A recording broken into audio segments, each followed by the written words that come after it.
This space is intended to bring awareness to the hurdles of third-party reproduction and help navigate the anxiety and societal stigmas that come with it. The road to parenthood looks different for everyone. For those of us who can't find a traditional family, the aim is to strengthen the resolve against society's expectations.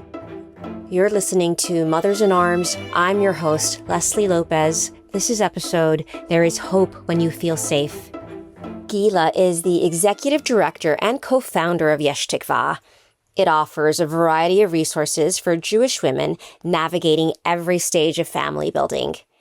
Gila saw the need for community support in this space of infertility within her Jewish community. She's created a safe haven, not only for the individuals going through it, but also for the family members who are wanting to support their loved ones. As a Jewish convert for the past 10 years and growing up Catholic, where the traditions and culture of family building are a central part of these communities, I did struggle explaining why I was married and didn't have kids in my 30s and also in my 40s. Now, having my one child, navigating how to explain to her why she's an only child, for sure, I could use all the help I can get. Without further ado, let's get into this.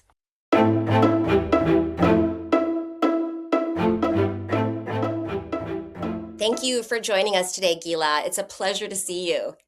Likewise, thank you so much for having me. It's such an honor to be here. I love that we met actually about a year ago. Is that right? Through Resolve Advocacy Day. Just about a year. We're almost up on the next one. You are the executive director of Yesh Tikva, which means hope in Hebrew.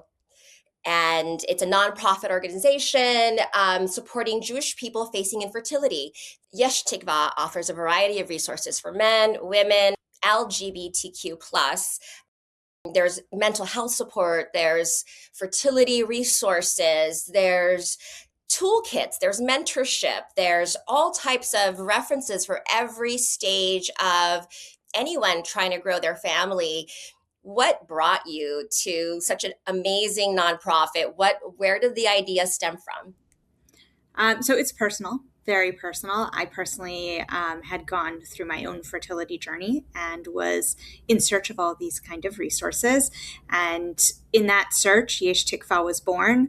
And through that journey, it brought along a staff of incredible, mostly women, who have come to create support, as you described, for all individuals at different stages of their fertility journey, and continue to grow and create new resources and iterate along this journey. Wow. And so there wasn't anything like this before. That's why you said it was a personal journey. Were you looking for something like this for yourself? I was a few years into my own fertility journey, my primary fertility journey, and I couldn't find resources for emotional support and education. And I felt very victim to the journey as opposed to empowered and partnered in the journey with my doctors. And so it really started as a journey for personal empowerment and community. I like the way you said that. I feel like a lot of us feel that way with our doctors, right? Like when you're talking about, your chance to grow your family, it's very, very personal and even more stressful being in that office. For sure. And as much as it's being talked about now, when we first started, there was really no conversation. Virtually Instagram, where a lot of the conversation exists today, barely existed. They were just kind of starting. Right. And so it wasn't yet a platform in which individuals were coming out and openly sharing their journey. It was a very taboo, secretive topic. And so education and empowerment around it was very limited. And this concept of partnership with your doctor as opposed to it happened to you was more what was going on at the time. And it was very much this foreign experience, foreign language, and something that happened to other people, not people you knew, heard a story about. It was like my uncle's cousin's first best friend's neighbor's daughter went through infertility, and let me share their story with you, as opposed to I went through it. And I know I have a close friend I'd love to connect you to who went through it. It was more of this lonely space of very hard to find fellow 1 in 6ers. And at the time, it was 1 in 8. You have a background in psychology, is that right? Is that where what your studies Yeah. was? I was an undergrad, a psych major, and in grad school, I got my master's in something called applied behavioral analysis, ABA. So I was a behavior therapist for 8 years before. Wow. So, yeah, you definitely had a unique angle, a unique personal perspective on seeing that there was a gap, there was something needed. You couldn't be the only one feeling this way, and you're clearly not. Yeah, I mean, I think that even with all the conversation that we have, because it's so core to who we are and our identity as individuals and often as women, um, it still is very hard to step out of that space of, but it seems to be happening for everyone else. Why isn't it happening for me? What's wrong with me? As opposed to this reminder that, like, it's a diagnosis of a medical issue. There is nothing wrong with you, the same way that we would go and treat thyroid disease or we would go and treat diabetes. We go and treat infertility. It's not because you did something wrong, it's because there is a medical need that needs treatment. And often, even with all the conversation that's going on, it's still not enough. And we still need to continue to grow it and expand the education and the empowerment, and this understanding that there is nothing wrong with you. There is community that cares. And even though it may feel lonely, because when it is happening to you, it is either your journey or your and your partner's journey, and you are an entity going through it that is different than other entities, you get to be in a community of others who understand it. So that is, I think, the biggest difference that we have today from what existed before. It makes such a difference being part of a community of people saying, I am going through what you're going through. It happened to me. I'm that way as well.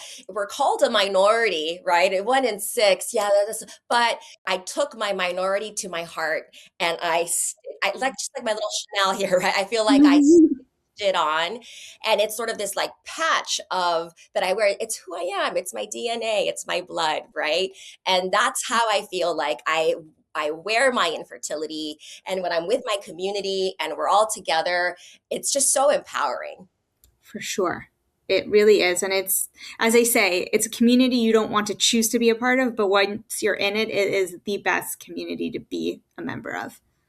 It's healing to be able to tell your story, to say, gosh, I this dream is felt like it was on Mars, and Mhm. it's, I'm like trying to get there. It just not a, if you're saying this to someone who has a family, who has, right, it doesn't land the same. For sure.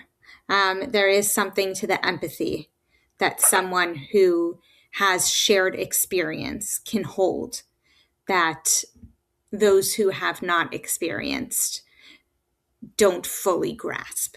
Not that they can't have empathy, everyone can have empathy. Thank you. But I was going to say yeah, thank you. but empathy that comes, as you described, from shared experience, even if not identical, and no two experiences are identical, but empathy that comes from lived shared experience is a next level empathy, exactly how you were saying it. It's a healing type of energy that comes from that. I hope that this conversation, anyone who does have children and you have people around you who don't have children, just it bring just empathy. It bring awareness to why don't they have children? How do you talk to them? Like, what kind of questions are you asking? Like, it is about sensitivity. It is just the way you would talk to someone who has, gosh, I don't know, a broken leg or is in a wheelchair, right? You would hold the door for them. You would hold, it's I'm reaching there, sorry, but No, I just it lands. And if I could share, I've been reading Rachel Goldberg Pollin's book, about her son Hirsch, who was kidnapped and murdered in Gaza. And she shared this beautiful message about grieving and how to show up for people in grief.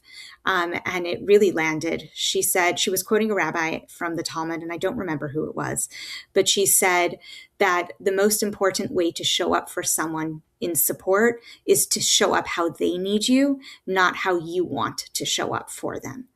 And that hit truly profoundly. We're about to enter Mother's Day, and it is a really difficult and triggering holiday for so many on their fertility journeys.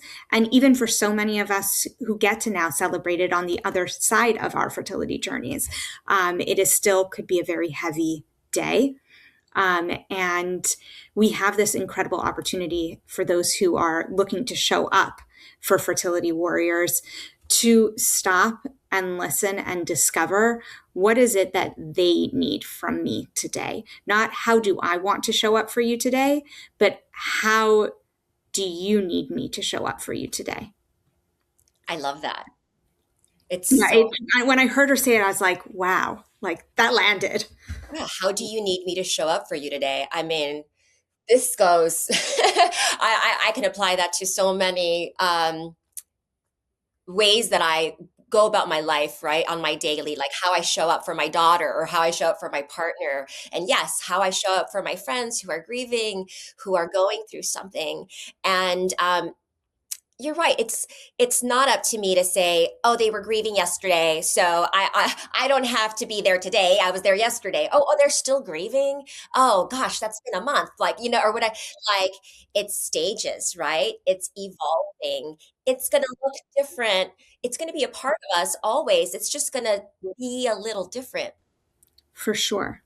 For sure. And each person is different. And just knowing who you're supporting, who's in front of you, how do you show up for them, makes a big difference. And I think that also the biggest piece that I took from Dr. Becky always is that we're human, we make mistakes.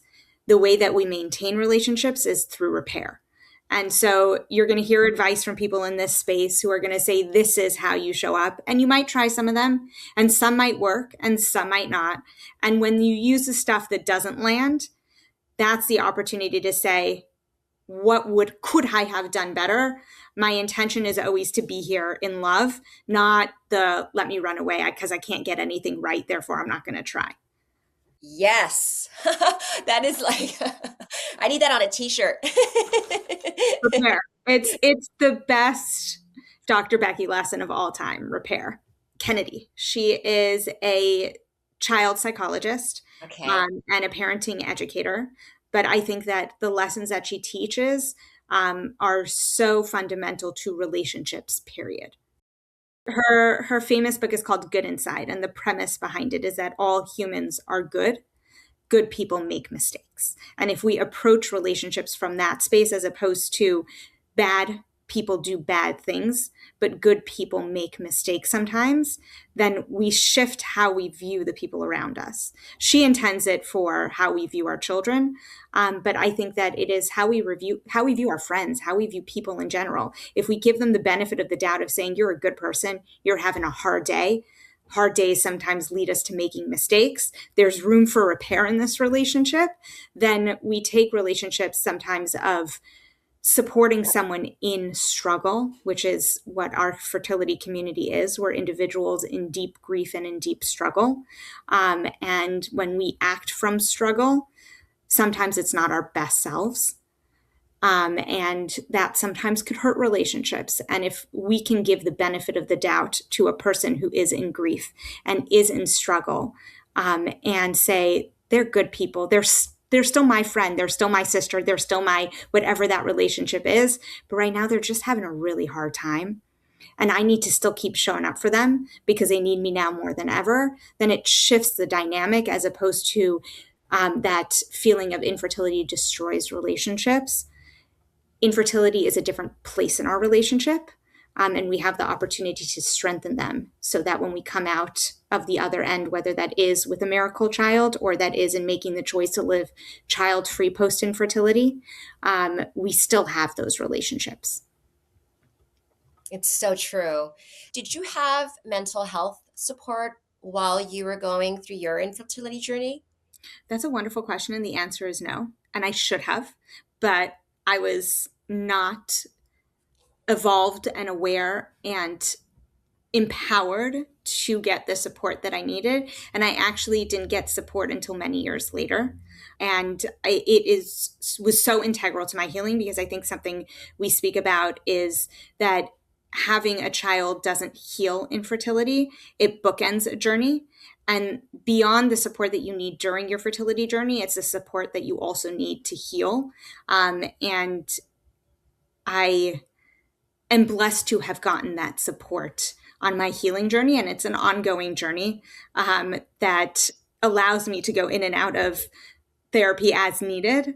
But it is such a huge support to have that opportunity and that access. And I am so grateful. My current therapist is a wonderful therapist who has chosen to accept health insurance, which is hard to come by these days. True. It is true. Mental health support it can be different things, right? It doesn't have to look the same for everyone, right? I recently, through my health insurance, I have an app that I could just sort of check in also. And when I shifted my mentality on, I'm going to to therapy, right? Or I'm going to go talk to my therapist, that is one way of getting healing, of feeling heard, of unpacking everything that's going on for an hour. But also I like being able to just go on my phone with this app and just check in. How are you doing? Am I clenching? Am I stressed? Like just like some troubleshooting physical points in the moment to help me remember to breathe, remember to be kind, remember to just be me, right? Like in my skin. Yeah, that's so powerful. And also, it sounds like options like meditation and mindfulness and other grounding activities can also be so helpful to one's mental health, and community, right? Having your person that you can lean on, or people. You mentioned Mother's Day and how it can be triggering, even though you said even if you have a child at the end of infertility, I still have those feelings on Mother's Day. I still get a little antsy about it. It's coming up and I start to worry. Like it's like those things that I had, those emotions of worrying still come to me. And now it's not so much just for myself. I mean, yes, because I can't have a second child, right? I mean that part is a little tough, but not a little. That part, of course, is really tough. It's really For tough. sure. Yeah. That piece of understanding and giving yourself grace to say that just because one piece of your journey had the ending you wanted doesn't mean you got the whole ending. And in the joy, you separately are also carrying a grief. And I think that's such a powerful lesson that we've learned, is that two truths can be held. You can be both so grateful for the joy that you have from the child that you have, and also hold the pain of what could have been that isn't because of infertility. Yes. And also now so involved with Advocacy Day and this podcast. And I can't help but, feel it for my community, right? Just I hold back. I found myself holding back on posting the pictures with my daughter on Mother's Day and oh look what we went. And I found myself in the last couple of Mother's Day lighting a candle and just like taking a minute to it's like respect, I feel. I don't know what it is, but it's just like this thing of holding the space for the daughter I can't have, the son I can't have, the daughter I had who's in heaven. It's just I don't Yeah. know. Yeah. It's it's such a complex journey that it can't be boiled down to you should feel X, or at least you have Y, right? There's so many layers to it. There is the layer of what we do have in this world. There is a layer of who we hold in our hearts, who are angels. And then there's the layer of who we hold that we may never get, that were potential that wasn't actualized. And even when we actualize some of that potential and get to hold some of the joy on Mother's Day, it doesn't mean that it doesn't carry also some of the grief of the Mother's Days of past, in which you sat there with empty arms crying. That doesn't just get erased. I think that this notion that, well, you got the child you wanted, therefore now you should be grateful, doesn't erase the years of yearning and of pain that our hearts went through. Yes. It still exists and it may show itself in a different way, but it's not gone. Yes. To expect us to just erase it because we now have children in this world is unfair to even ask of us. Everyone grieves in the way that they grieve and carries this in their hearts in the way that they need to carry it. And no one can put on us this expectation otherwise. I feel that way sometimes still, like if I see a pregnant woman, right? When I see pregnant women, um, sometimes I find myself sort of like double taking, you know, and it's just it's like it's such a daily thing where where you see this, but and it doesn't affect me the same way all the time, obviously, but I have noticed, that it's not something that I got to experience of like giving birth for me is not the balloons and pretty and like joyous, right? That's not how I see it, or how I experienced it, pardon me. For sure. Yeah. It's a lot. It's a lot to carry this.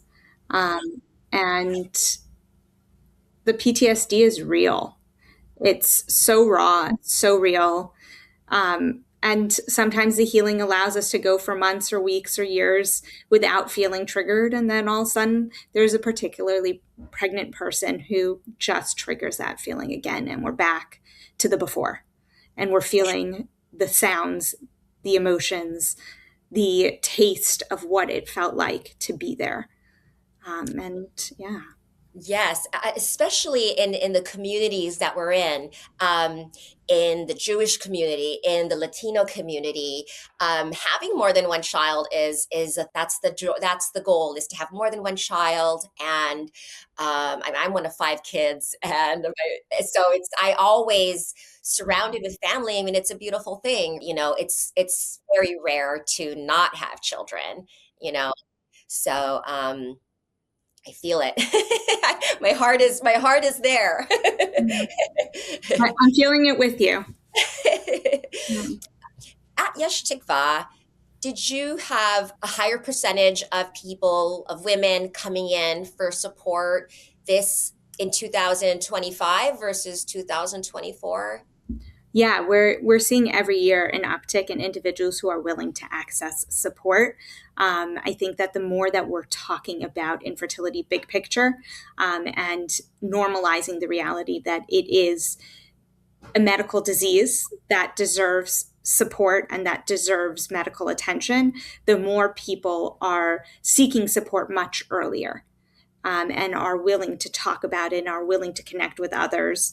And so, yes, we're continuing to see tremendous growth in individuals willing to be part of community around this. Is there some common struggles that you're seeing in the community of people voicing that they need assistance with or guidance with? I think it depends where people are in their journey. I think number one is just an understanding. What is it that I'm going to go through? This wasn't something I was taught beforehand. I need the nitty gritty details of what am I going to expect so that this doesn't happen to me, but it happens with my consent. Um, that is one piece of it. And I think the other piece is, how do I fit in community? I am different. Community, as you described, is very much around the family unit of children. And how do we, how do we make room for the individuals who don't yet have children, or who have a child and are struggling to grow their family further, who don't feel fully a part of it? So we see that sense of, how do I find my belonging? And sometimes it starts by finding your belonging in a community of others who are facing a similar journey. Yes. Can you talk to us about One Candle? Yes. I love One Candle. I'm so happy you brought it up. One Candle is one of my favorite initiatives that we have. A few years ago, one of our board members brought this beautiful concept that she had started when she was on her own fertility journey. And the idea behind it is that on Friday nights, we have a custom to light candles before Shabbat. And there are many people who have the custom to add a candle for each child that they have in their family. And for those who are struggling with infertility, they're not yet blessed to add those extra candles.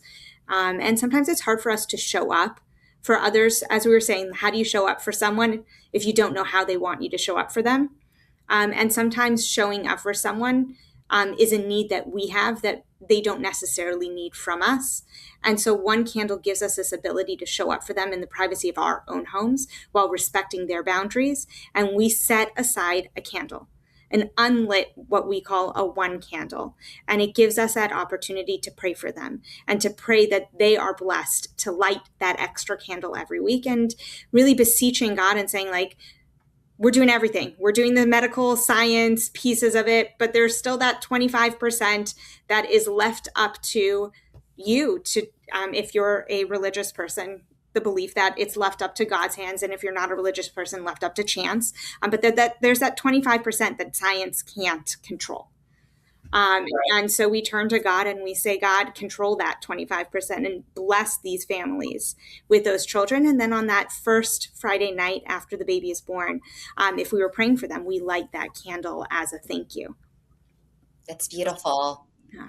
How long have you been doing this? I want to say it's been 5 years.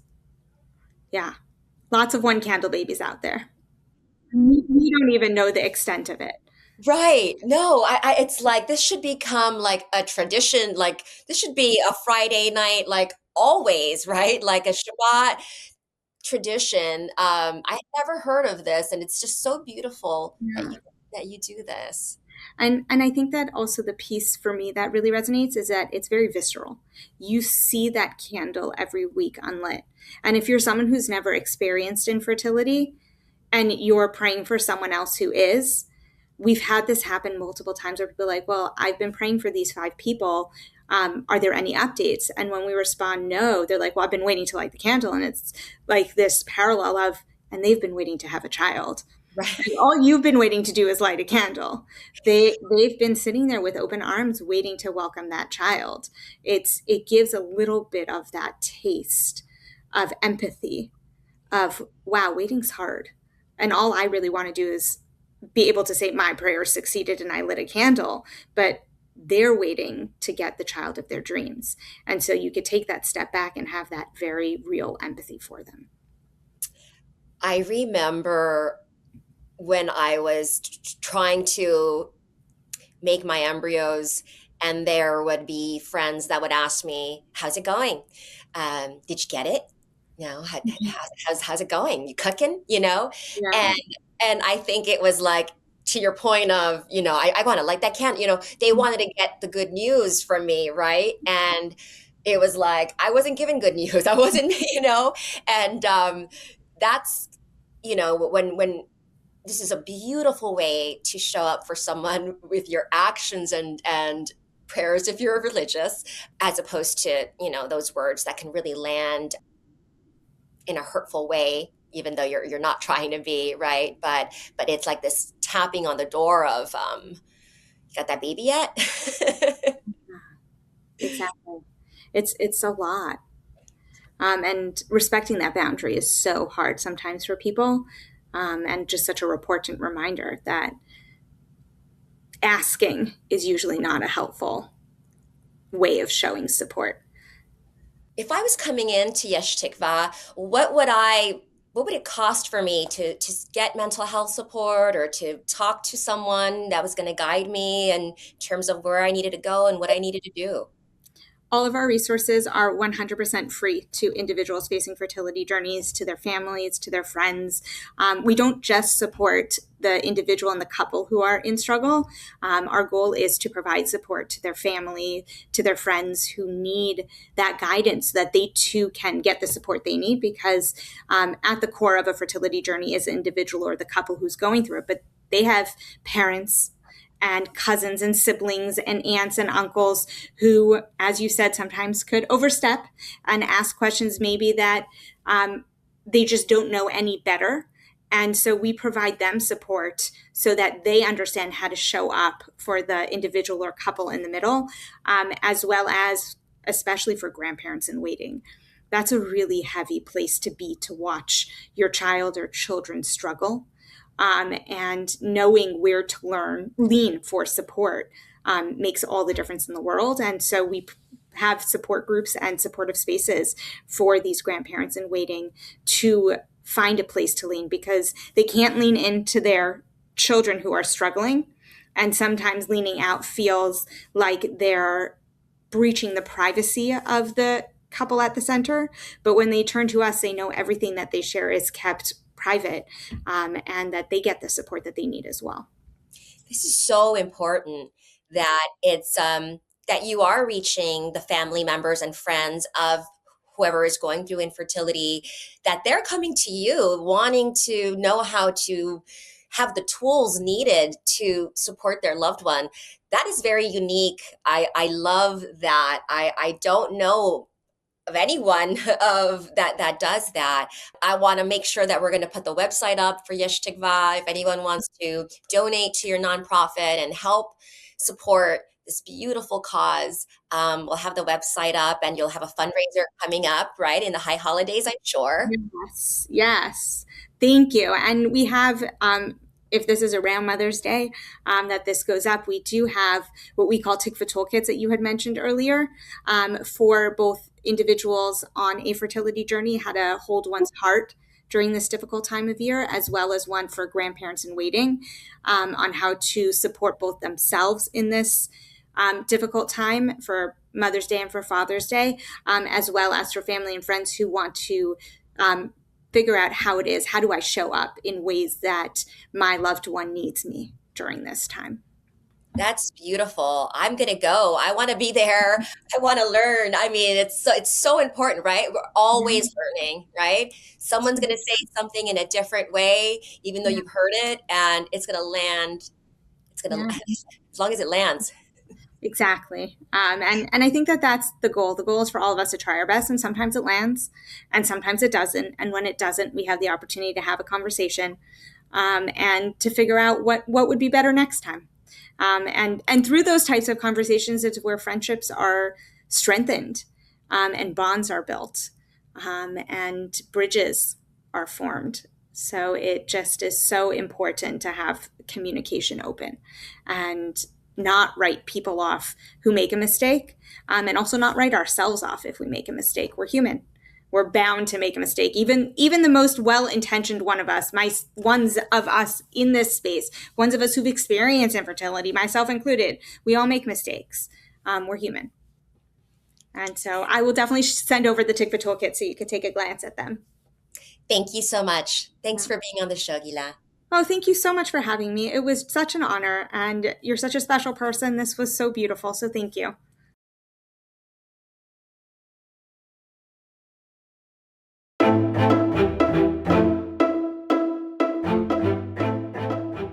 Gila's voice is so comforting. It felt like talking to someone who's been by my side for years.